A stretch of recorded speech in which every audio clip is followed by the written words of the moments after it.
Dalam slide presentation saya ini, saya akan merangkumi ada beberapa topik yang akan saya letak. Yang pertama adalah berkenaan definisi perancangan komunikasi projek. Yang kedua, mengapa rancangan komunikasi itu penting. Dan yang ketiga, kaedah komunikasi pasukan projek. Keempat, contoh projek yang akan saya sertakan juga. Dan yang terakhir adalah rumusan untuk topik ini. Definisi perancangan komunikasi projek. Dari segi definisi, apa yang kita boleh mendefinisikan adalah yang pertama, rancangan komunikasi projek adalah alat asas yang membantu anda untuk berinteraksi dengan berkesan sama ada dengan pelanggan anda, kaki tangan, kumpulan anda ataupun pihak-pihak yang berkepentingan di dalam satu projek tersebut. Ini menetapkan garis panduan yang jelas tentang bagaimana informasi harus diberikan serta siapa yang bertanggungjawab pada setiap komunikasi dengan projek tersebut. Apabila anda mempunyai strategi komunikasi untuk sesebuah projek, maka anda memiliki cara untuk menyampaikan informasi tersebut kepada mereka yang memerlukannya dengan cara yang jelas dan berkesan. Ia juga menentukan siapa yang akan menerima komunikasi tersebut, bagaimana orang-orang itu akan menerimanya, setelah mereka menerimanya dan berapa kali mereka boleh menerima maklumat-maklumat tersebut. Mengapa rancangan komunikasi projek itu penting kepada kita? Okay, saya akan uraikannya. Yang pertama, bagi meningkatkan keupayaan untuk diperhatikan projek dan status. Yang kedua, memastikan projek kita selari dengan matlamat yang telah kita tetapkan. Ketiga, meningkatkan produktiviti mesyuarat berpasukan. Seterusnya, membuat documentation bertulis yang boleh dirujuk oleh semua orang. Kelima, menetapkan jangkaan yang jelas untuk mengemaskini status projek. Dan yang terakhir sekali, memberi peluang agar dapat berkongsi maklumat baras. Maksudnya kita perlukan feedback daripada rakan-rakan sepasukan kita lah untuk projek tersebut.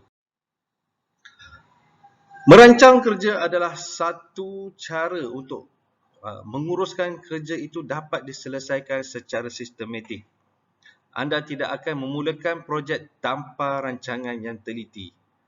Dan rancangan komunikasi sama pentingnya kerana menentukan bagaimana anda akan memberikan butiran projek penting kepada orang-orang yang memerlukannya secara sederhana dan tepat pada masanya. Sudah tentu projek yang berbeza memerlukan pelbagai jenis pengurusan komunikasi. Projek yang lebih besar skalanya memerlukan rancangan komunikasi yang lebih baik strukturnya. Rancangan komunikasi harus disusun dengan teliti.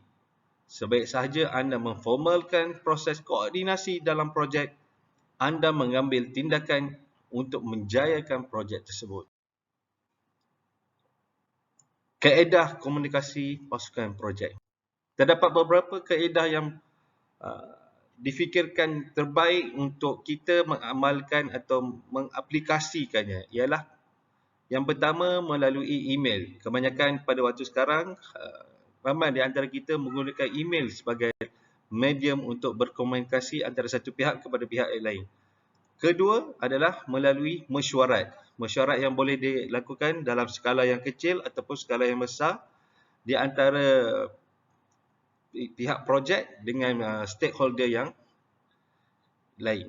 Okay. Kemudian dari segi perbincangan. Perbincangan ni boleh secara dilakukan secara ilmiah, bermaksud dari segi discussion melalui mesyuarat, discussion melalui grup-grup WhatsApp, grup-grup Telegram dan sebagainya.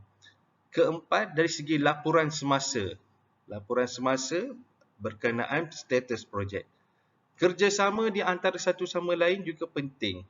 Dan setiap orang diberikan senarai tugasan untuk melicinkan kerja-kerja tersebut.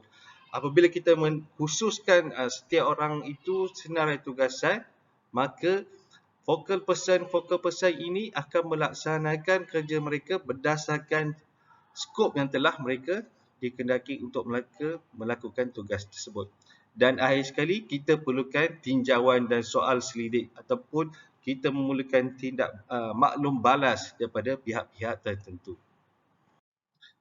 Kita boleh membuat rancangan komunikasi projek dengan menyediakan 8 elemen ini.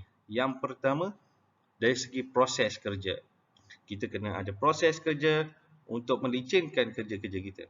Yang kedua, perlu ada tetapkan objektif dan matlamat. Ketiga, strategi untuk melaksanakan kerja ini mesti perlu ada. Kita kena ada strategi. Jika untuk berjaya sesuatu perkara, strategi amat penting. Dan keempat, perancangan kerja.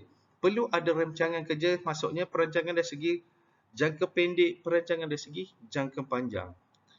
Kelima, senaraikan keperluan komunikasi projek anda. Kita perlu senaraikan, buat list, checklist. Dan kita kena berkomunikasi dengan sesiapa yang perlu kita berkomunikasi.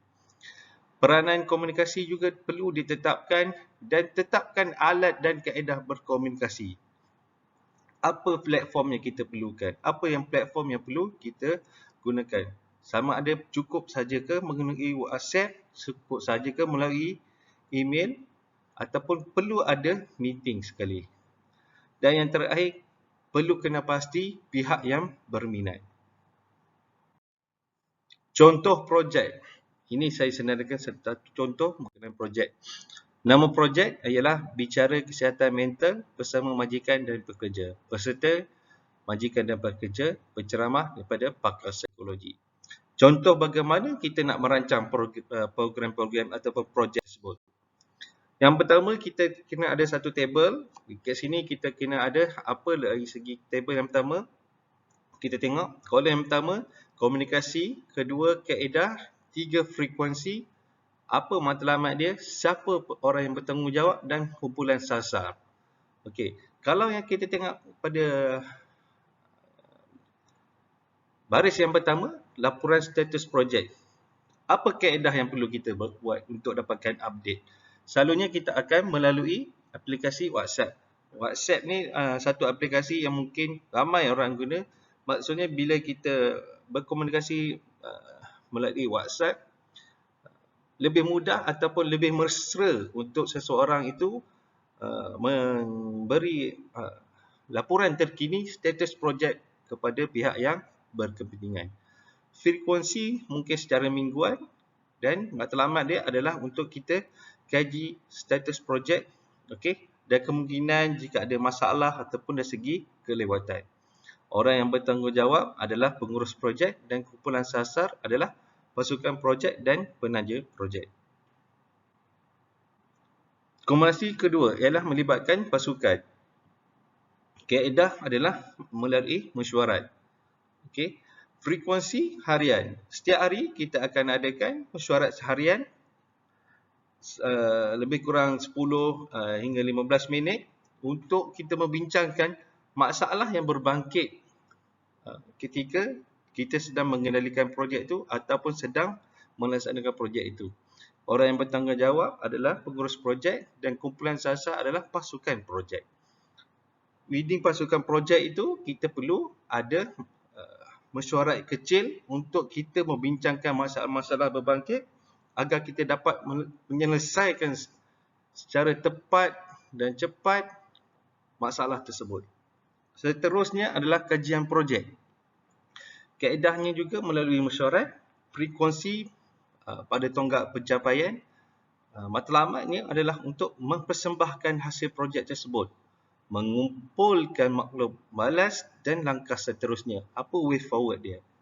Orang yang bertanggungjawab adalah pengurus projek dan kumpulan sasarnya, kumpulan projek dan penaja untuk projek tersebut.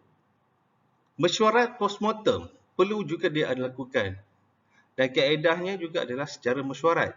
Mesyuarat postmortem selalunya bila kita akan lakukan mesyuarat postmortem apabila projek kita sudah tamat dan kita akan mendapatkan maklum balas atau kita membuat penilaian projek yang telah siap tersebut.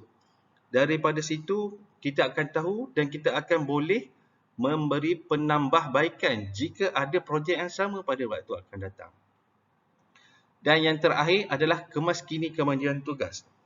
Kaedahnya juga melalui mesyuarat frekuensi secara harian. Kongsi kemajuan harian yang dibuatkan dalam tugas projek kepada setiap ahli pasukan. Orang yang bertanggungjawab adalah pengurus projek, kumpulan sasar, pasukan projek dan penaja projek. Contoh di atas adalah bagaimana anda boleh menulis kertas projek anda mengenai rancangan komunikasi anda. Nampak jelas, strategi berkomunikasi memerlukan rancangan yang rapi dan teliti.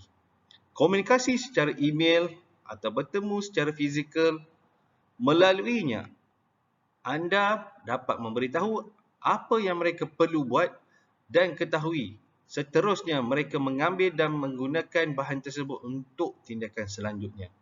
Anda perlu memastikan mekanisme yang betul dan informasi yang diberi dapat diterima dengan baik dan betul. Strategi yang berkesan penting untuk anda membolehkan anda mendapatkan perincian yang tepat, memberikan informasi itu kepada orang yang tepat. Secara rumusannya, setelah merancang komunikasi anda dengan teratur, anda harus mempraktikannya dengan baik. Rancangan komunikasi anda harus diedarkan kepada semua orang dalam pasukan anda dan semua pihak berkepentingan yang terlibat. Selain dapat memberi info terkini berkenaan status projek, ahli pasukan dan pihak berkepentingan juga kemungkinan juga akan ada pengurangan daripada pihak-pihak lain untuk mendapatkan status terkini. Apabila anda sering mengupdate kepada pengurus projek ataupun update kepada pihak yang berkepentingan, maka mereka kemungkinan besar untuk mereka mengganggu anda pada waktu anda melakukan kerja ataupun anda sedang fokus dengan kerja anda mungkin berkurangan. Dapat mengaturkan semua bahagian yang berbeza fungsi agar objektif projek tercapai sepenuhnya. Sudah tentu ada kaedah yang lebih kreatif yang dapat melancarkan proses dan penambahbaikan kecakapan bagi menjadikan interaksi lebih berkesan. Selain itu, bagi yang selalu mengamalkan komunikasi berkala dengan berkesan, ia akan dapat membantu momentum projek tersebut menjadi lebih baik dan efisien.